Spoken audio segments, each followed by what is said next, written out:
Assalamualaikum warahmatullahi wabarakatuh. Selamat pagi, Mang Cek Bicek mirsa Pal TV di mana we berado yang lagi nyaksi ke di Pal TV yang punya kita. Tentunya ini program Halo Palembang yang setiap pagi hadir dengan berbagai narasumber dengan masing-masing latar belakang dan masing-masing punya cerita dewe ini.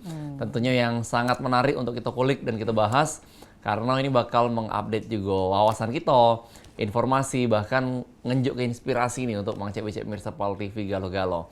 Dan hari ini hari Selasa 11 Maret ini 2024, Super Semar ini Cek Susan. Iya benar, Super Semar. Betul ya? Iya, Ada Cek Susan, ada Mang Cek Agah di sini. Iya tentunya semangat pagi Agah ya. Ini sudah pemirsa Wong Palembang dengan cuaca yang dingin. Puasa masih tetap jalan, semangat terus ya Dak ya. Tadi juga sudah nak gerimis ini Mang Cek Agah. Jadi selama 11 hari puasa ini tidak terasa ya Dak. Ya, apalagi aku udah terasa. Iya udah terasa. Udah puasa. War takjil lah po. Iya, war takjil wae gitu. Kapan bukanya melo? Bener. Ya kalau bukber lah penuh nih. Lah penuh. Lah penuh. Puasa ini. Ngelebihi wong puasa Ngelebihi wong puasa. Iya. Nah bener kan kata Bang Cek tadi. Jadi kita setiap harinya pemirsa Halo Palembang ini bermacam-macam, beragam datang ke narasumber kita dan kita juga membahas banyak beberapa tema yang setiap harinya berbeda-beda ya Dak ya. Dan ngomong-ngomongin tema juga hari ini kita sudah menghadirkan orang yang luar biasa ini yang berpendidikan sekali. Wah, ini ada Bapak Dr. Hendra Sudrajat SHMH Advokat, Wakil Rektor 1 Universitas Kader Bangsa. Selamat pagi Pak Hendra. Selamat pagi. Puasa Pak? Alhamdulillah. Lancar dan terkendali puasanya. Sahur apa tadi Pak? Wah, beragam lah. Yang jelas khas Palembang. Wah, ayo becuko berarti Pak. Iya dong. Salam sehat Pak Hendra. Iya, salam sehat kembali. Hari ini kita mengangkat satu tema. Benar. Kondisi universitas dan juga perguruan tinggi dan sekolah tinggi terkait kebijakan BLUD Universitas Negeri. Jadi sedikit informasi nih untuk Mang Cek Bicek bahwa ada yang namanya PMK, Peraturan Menteri Keuangan Nomor 63 Tahun 2024 yang diterbitkan sebagai pedoman baru dalam menetapkan tarif layanan Badan Layanan Umum pada PTN di bawah Kementerian Pendidikan, Kebudayaan, Riset, dan juga Teknologi.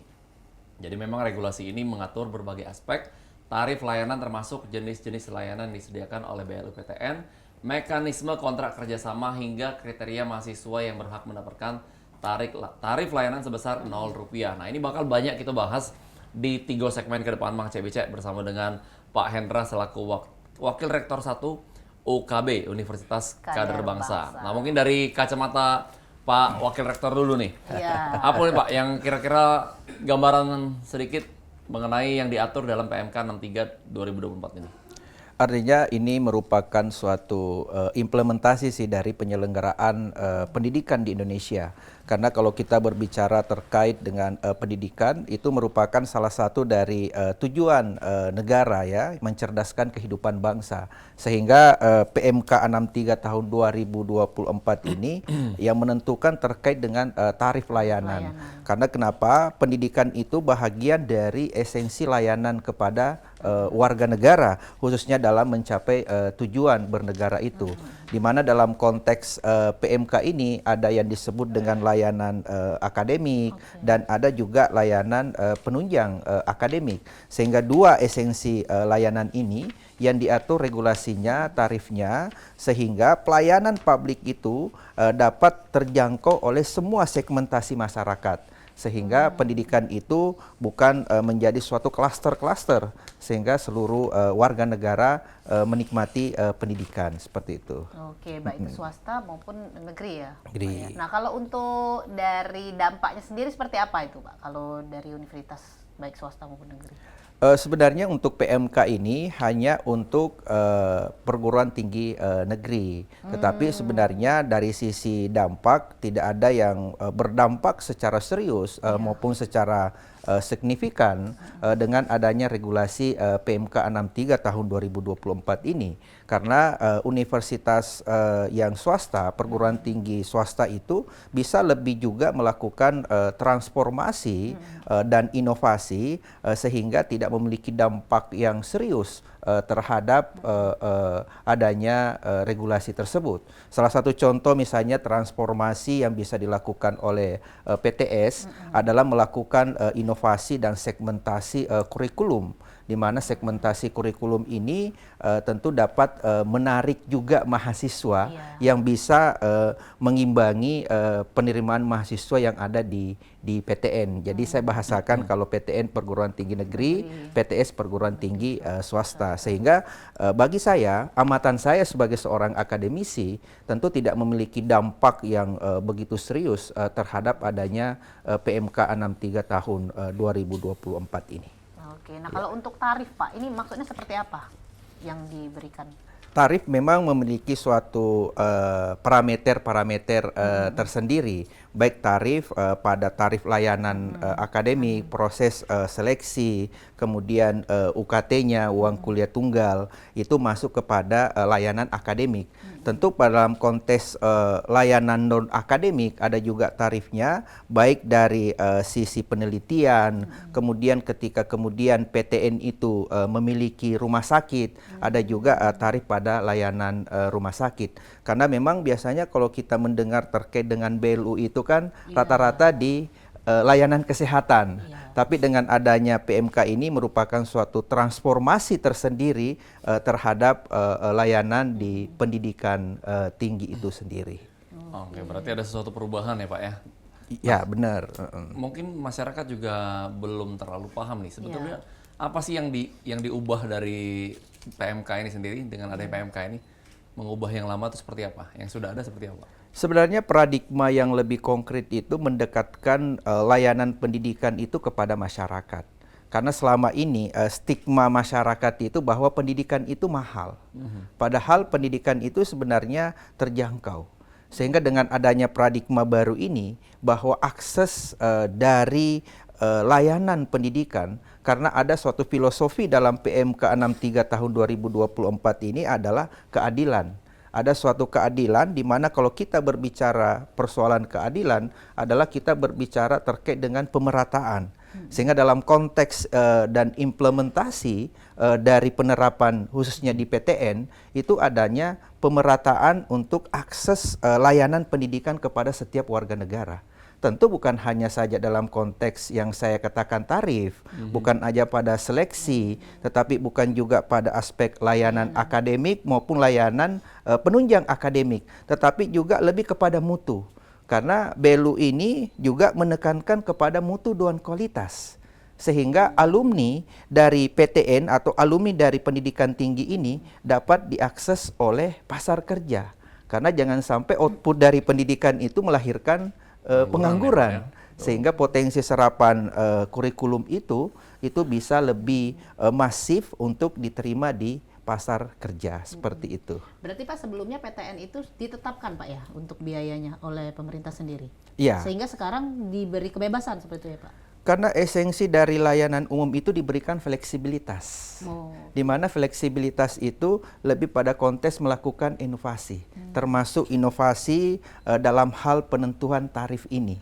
Sehingga diaturlah dalam bentuk regulasi 63 tahun 2024 ini, di mana di luar daripada kreasi dan inovasinya itu di luar dari APBN, Anggaran Pendapatan Belanja Negara.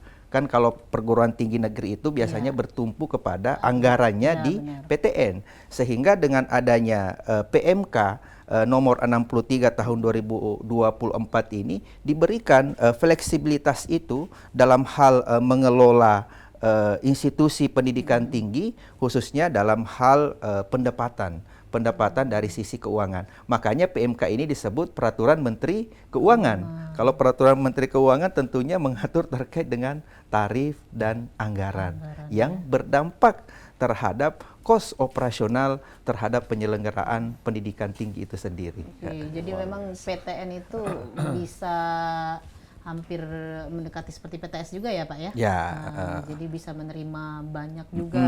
Pokoknya terserah kalian berinovasi, kreasi kata pemerintah. Yang penting bisa menghasilkan mahasiswa-mahasiswa yang baik ya gitu ya Pak ya sebenarnya ya.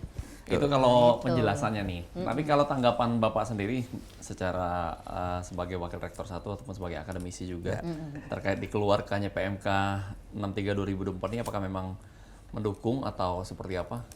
Atau mungkin mengkritisi juga? Jadi kalau dari saya sih sebenarnya ada suatu koneksivitas untuk penguatan dari tujuan pendidikan secara keseluruhan. Jadi bukan pada konteks mendukung tetapi saling menguatkan. Karena saya dari perguruan tinggi swasta bukan berarti mengatakan tidak mendukung atau mengkritisi, justru dengan adanya kehadiran PMK 63 tahun 2024 ini justru menjadi suatu trigger buat perguruan tinggi swasta untuk melakukan inovasi, melakukan terobosan, melakukan karya-karya yang lebih produktif, dan yang paling penting untuk meningkatkan mutu dan kualitas dari perguruan tinggi swasta itu. Sehingga dengan adanya PMK 63 tahun 2024 ini yang khusus terkait dengan tarif layanan BLU di perguruan tinggi negeri, itu bukan menjadi suatu ancaman bagi perguruan tinggi swasta, justru menjadi suatu hal yang produktif, yang positif untuk lebih meningkatkan mutu dan kualitas di perguruan tinggi swasta itu sendiri. Menjadi cambukan, Pak. Benar, lebih pada itu. Jadi ada namanya teori apa nih? Teori krisis ya. Teori ini the power of kepepet. Oke, itu benar. Lebih tepatnya itu. Jadi mau nggak mau harus gerak. Ya mau nggak mau harus melaju nih ya. Ya, melaju Iya. untuk lebih maju di bumi Melayu.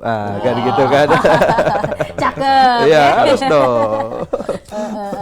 Jadi istilahnya tidak ada masalah ya Pak Tidak ya, ada untuk masalah. PTN sendiri ya.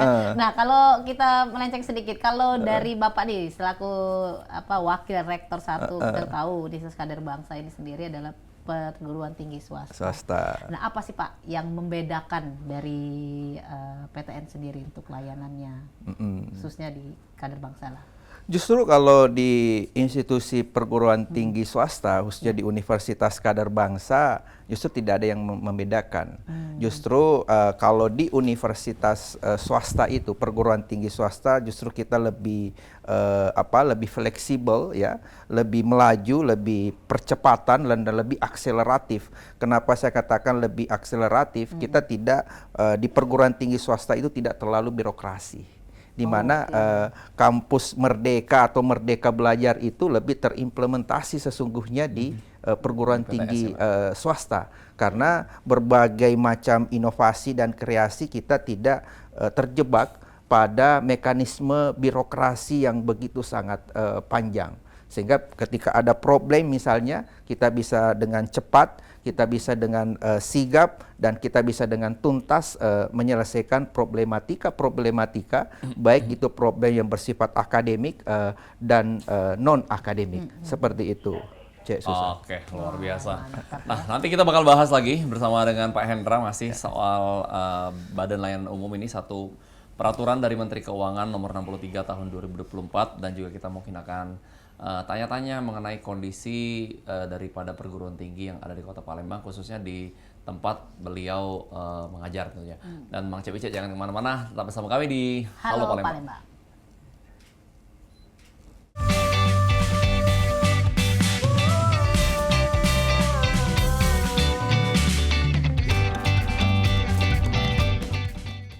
Terima kasih pemirsa, masih di Halo Palembang, masih semangat puasanya pemirsa ya, masih lama ini bukonya ini nih, nonton dulu Halo Palembang ya. Kita masih dengan tema kondisi universitas dan perguruan tinggi sekolah tinggi terkait kebijakan BLUD Universitas Negeri ya. Betul. Nah kita lanjut lagi nih Pak Hendra.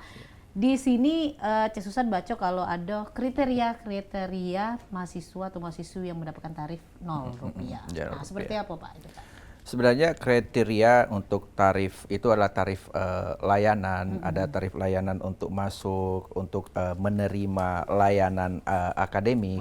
Tentu tarifnya adalah dari sisi kita lihat dari kemampuan dari mahasiswa itu. Yang saya katakan tadi, supaya dengan adanya PMK ini, akses layanan itu lebih merata. Artinya bukan pada kelas menengah ke atas yang tarif 0,0 sekian itu kan ada parameter-parameter yang jelasnya. Tentu parameternya itu bagi yang menengah ke bawah. Itu supaya adanya konsep pemerataan tadi, supaya filosofi untuk mencerdaskan kehidupan bangsa itu bukan hanya kelas menengah ke atas. Karena memang filosofi dari PMK ini adanya asas keadilan. Asas keadilan dalam hal layanan akademik, ketika dia melakukan perkuliahan pada proses input pembelajaran, proses pembelajaran sehingga sampai kepada output pembelajaran. Tentu di sini asas keadilannya dilihat juga dari sisi kurikulum. Bagaimana kurikulum itu mampu menyerap tenaga kerja. Karena kalau kurikulum itu menyulitkan, misalnya kurikulumnya ini masa kuliahnya begitu panjang, tentu kan banyak juga biaya yang ditimbulkan, bukan hanya biaya pendidikan. Jadi kita jangan hanya melihat pada satu sisi, pada perguruan tingginya saja, tetapi kita harus juga melihat ekosistem yang lain.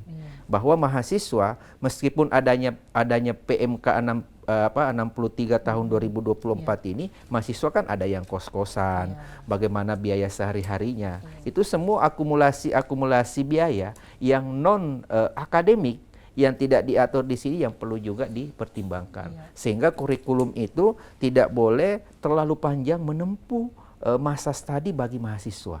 Karena ada kos secara ekonomi yang ditimbulkan oleh mahasiswa itu sendiri. Makanya asas keadilan dalam konteks kurikulum itu menjadi penting dan utama juga yang harus diperhatikan dalam hal pemenuhan pendidikan tinggi baik di PTN maupun di PTS itu sendiri. Ya, asas keadilan ya. Jadi setiap mahasiswa-mahasiswi itu berhak mendapatkan haknya masing-masing, hak pendidikan masing-masing, khususnya pendidikan, ya. akses ya, akses layanan. Nah, kalau variabel-variabel yang menjadi faktor nih Pak, untuk dalam PTN itu bisa menetapkan BLU-nya itu apa aja biasanya Pak? Jadi yang faktor-faktor yang menentukan itu sebenarnya adalah tadi kembali lagi kepada akses pelayanan. Bagaimana PTN ini bisa menempatkan diri kepada layanan yang bersifat fleksibilitas. Yang tadinya terlalu birokratis, yang tadinya penentuan anggarannya hanya semata-mata bertumpu kepada APBN. Bisa melakukan kerjasama. Kerjasama bukan hanya pada kerjasama yang bersifat domestik, tetapi juga kerjasama secara internasional. Inilah membangun relasi dan kolaborasi dengan berbagai pihak sehingga ada suatu nilai ekonomi. Sebenarnya di sini BLU ini ada muatan bisnis juga, tapi bukan semata-mata untuk bisnis. Nah, kalau semata-mata untuk bisnis ya mungkin mengabaikan dari sisi mutu, dari sisi kualitas, kemudian juga tentu dari sisi layanan. Karena kualitas dan mutu itu pasti ditentukan dari kualitas layanan. Apalagi dengan kita membahas PMK 63 tahun 2024 ini terkait dengan badan layanan umum. Tentu bertumpu kepada layanan. Sehingga parameter yang harus digunakan PTN itu adalah ada pada layanan. Parameternya di mana? Ada pada mutu, ada pada kualitas, di mana mutu dan kualitas itu ada pada mutu layanan akademik dan layanan penunjang akademik sebagaimana yang ada pada PMK 63 tahun 2024. Kalau selama ini Pak, memang lebih mahal PTS atau memang PTN? Dan apakah ada perubahan setelah PMK ini keluar? Sebenarnya tidak ada suatu polarisasi bahwa PTN atau PTS yang mahal. Tergantung kebijakan khususnya di tingkat PTS, tergantung kebijakan dari masing-masing perguruan tinggi itu sendiri. Apalagi secara konstitusional, itu ini ada amanat konstitusi nih, bukan hanya di APBN, tapi juga ada di APBD, bahwa ada suatu kewajiban untuk mengalokasikan minimal 20% anggaran yang bersumber dari APBN dan APBD untuk pendidikan. Tapi jangankan sekarang 20%, yang terserap hanya 3%. Sehingga ini akan berdampak juga sebenarnya dari mahal atau tidaknya biaya pendidikan tinggi itu, baik yang ada di PTN maupun yang ada di PTS. Sehingga selama ini kan kadangkala perguruan tinggi swasta yang kadangkala tersorot, biaya UKT-nya yang mahal, tetapi kita tidak pernah melihat secara lebih general, lebih holistik bahwa ada tanggung jawab konstitusi dari negara yang harus menyiapkan minimal 20% anggaran pendidikan yang harus dialokasikan pada APBN dan APBD itu sendiri. Karena ini menjadi suatu variabel penting juga dalam hal operasionalisasi khususnya yang ada di perguruan tinggi swasta itu sendiri. Oke, jadi apapun yang diberikan, baik itu harganya atau apa, tapi harus sesuai dengan mutu yang diberikan. Ya, Fasilitas benar. ya Pak Fasilitas. ya. Kadang tidak melihat seperti itu. Nah Pak, kalau kita melihat dari segi mahasiswa dan mahasiswi Pak, mempunyai mahasiswa-mahasiswi yang agak sedikit nakal ya atau bermasalah sehingga lambat dalam dia menyelesaikan skripsi atau apa. Nah itu seperti apa Pak melihatnya Pak kalau dari peraturan dari segi pelayanan? Sebenarnya bukan dari Kan pasti menguras juga si mahasiswa ya Pak ya untuk pembayarannya lebih nambah lagi kan biasanya ya, seperti itu. lebih nambah dan tentu juga mahasiswa harus lebih disiplin Iya. untuk melakukan pemenuhan kewajibannya dalam hal pembayaran UKT misalnya uang kuliah tunggal itu, karena ini menjadi bagian dari kualitas. Meskipun sebenarnya ada beberapa universitas perguruan tinggi swasta itu yang tidak hanya bertumpu di situ karena sudah memiliki kemapanan ekonomi untuk melakukan operasionalisasi dan pengelolaan pendidikan tingginya. Banyak perguruan tinggi swasta, kita melihat di kota Palembang ini yang terdaftar itu ada 20 universitas yang ada di kota Palembang ini, baik PTN maupun PTS. Tentu di antara 20 itu banyak universitas swasta yang tidak bertumpu kepada uang mahasiswa. Tetapi dia memiliki sudah, mungkin dia memanfaatkan CSR yang ada, mungkin juga ada unit kegiatan-kegiatan yang lain yang menghasilkan nilai ekonomi, misalnya memiliki fakultas ekonomi kayak Cik Susani dari fakultas ekonomi, dia memiliki unit usaha, di mana ada unit-unit kewirausahaan, di mana membantu skill dari mahasiswa. Dengan skill mahasiswa itu dapat menghadirkan dan melahirkan nilai ekonomi sehingga bisa membantu menopang untuk biaya pengelolaan institusi pendidikan tinggi khususnya yang ada di perguruan tinggi swasta. Oke, jadi istilahnya bisa mengembangkan sendiri lah ya Iya, untuk penghasilan dari kemandirian dan kreativitas kata kuncinya. Oke, nah balik lagi ke BLU PMK-nya Pak ya. Ya. Jadi gimana sih sebetulnya dari kacamata Bapak PMK 63 2024 ini juga mendukung daripada transparansi keuangan dari BLU PTN ini sendiri nantinya ketika berjalan? Jadi memang dari PMK 63 tahun 2024 ini kan sebenarnya juga untuk memperkuat yang namanya good governance. Bagaimana pemerintahan yang baik, client governance, pemerintahan yang bersih. Karena tetap juga ada suatu mekanisme pelaporan dan pertanggungjawaban khususnya dalam konteks akuntabilitas publik. Makanya PMK itu diatur melalui Peraturan Menteri Keuangan.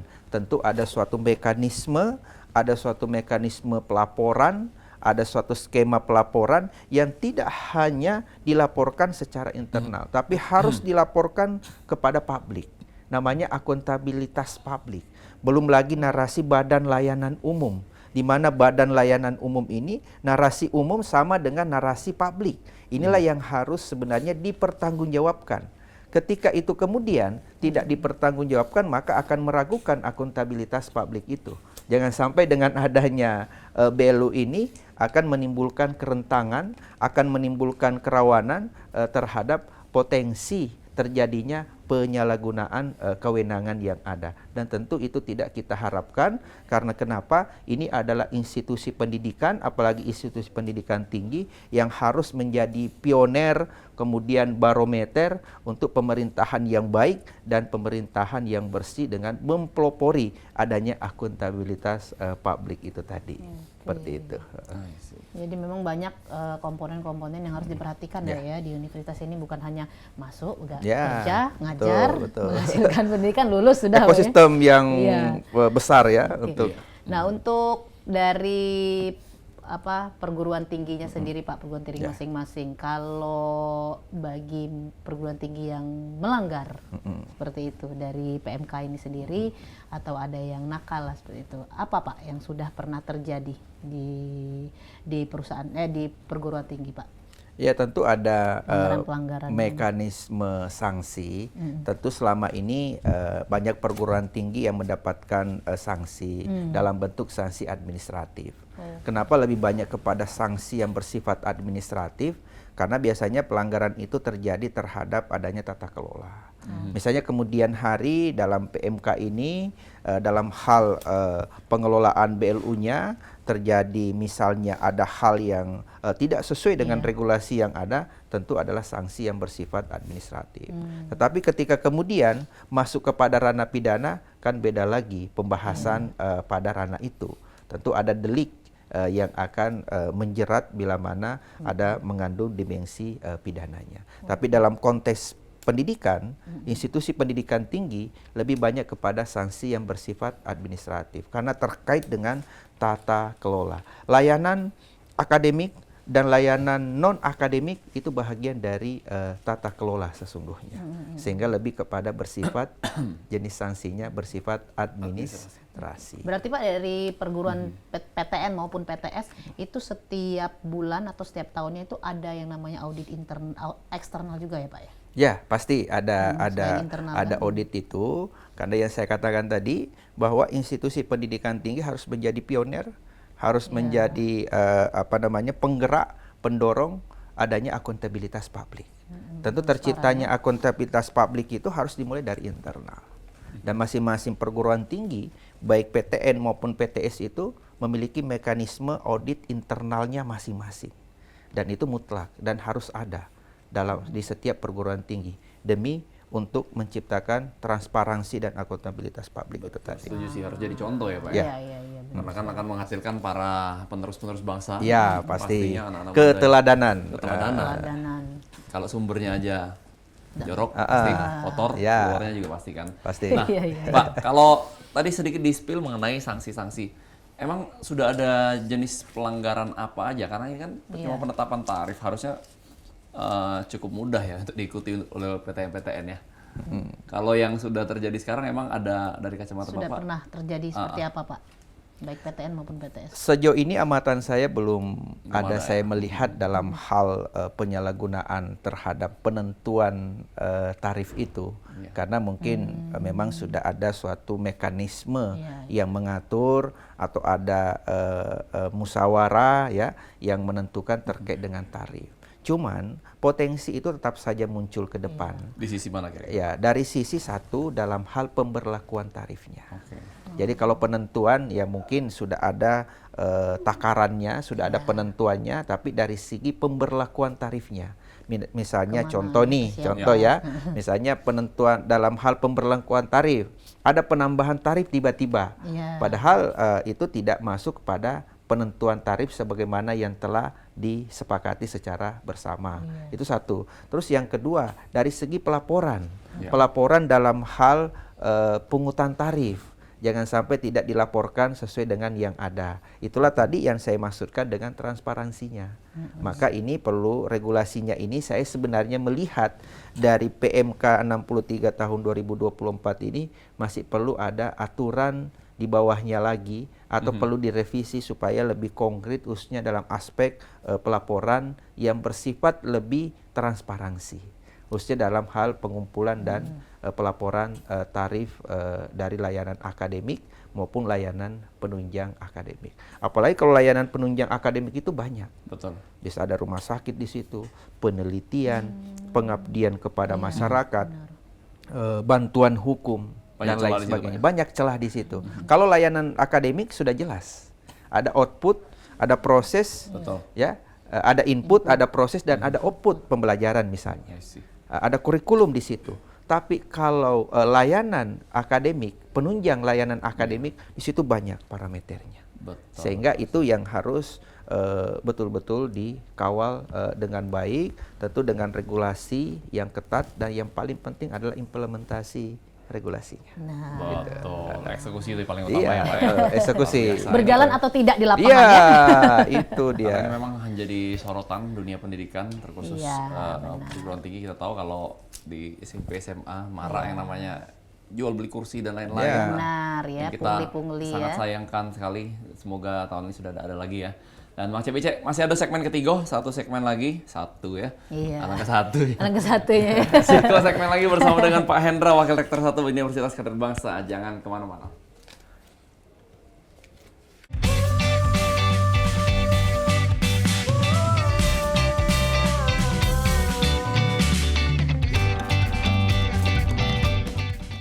Pemirsa, balik lagi kita di Halo Palembang. Kita Yes. masih semangat ini di segmen terakhir. Oh, iya. Banyak ilmu kita sudah dari segmen pertama, segmen kedua khusus terkait dengan Badan Layanan Umum ya, perguruan tinggi. Betul. Negeri tinggi ya di bawah Kementerian Pendidikan, Kebudayaan, Riset dan Teknologi. Negeri apa yang tinggi? Perguruan tinggi negeri. Puaso yang cek susah mencaknya. Barunya 9 ini ya. Iya, baru jam Dan tak 9. terasa memang ngobrol kalau sama akademisi, Wow. ya kan? Pak lawyer, wakil Benar. rektor lo, luar biasa. Galo-galo pokoknya. Galo, lagi galo nih yang Dan diomongin. dengar-dengar juga Pak Hendra ini di umur 28 tahun dapat muri karena sudah menjadi S3 ya Pak? Iya, sudah menyelesaikan Mendapat doktor. menyelesaikan S3 dengan paling Termuda muda ya, termuda saya umur muda. 28 tahun. Boleh Pak sedikit cerita seperti bagaimana itu bisa mendapatkannya? Yang melenceng sedikit kita ya. Iya, dari sisi ini aja sih manajemen waktu dengan konsep lateral. Jadi memanfaatkan waktu itu bukan linear banget, tapi lebih kepada lateral. Mana yang harus segera dilakukan, ya kita harus segera lakukan. Jangan ditunda berarti, Jangan Pak? ditunda. Dan harus kita ada target. Target itu penting. Sama dengan dunia pendidikan kan harus ada target pencapaian. Pencapaian apa? Misalnya kalau program S1, S2, S3 saya sudah mapping waktu SMA kapan saya harus jadi doktor, Wow. kapan harus jadi Dari profesor. SMA memang Dari sudah target SMA. untuk S3, Ya, Pak. sampai menikah pun kapan harus menikah gitu kan sudah ditarget gitu kan. Wow, sudah tersusun ya. Woi. Itu kemarin Mbak S3-nya hukum juga, Pak? Hukum tata negara. Hukum negara. Tapi kan ilmu hukum secara lebih umum ya. Iya. Hukum secara Ini Bapak dari SMA sampai S3 sampai menikah pun sudah diatur ya. Betul. Kalau kita besok nak kemana be bingung. Nak kemana Iya kira-kira. Nak makan apa, bingung. buku nih, tidak tahu sih ya. Lah bingung duluan Iya. Pak balik lagi ke PMK Baik. 63 tahun 2024. Ini kira-kira berlaku atau penerapannya ini untuk semua PTN di Indonesia nggak Pak?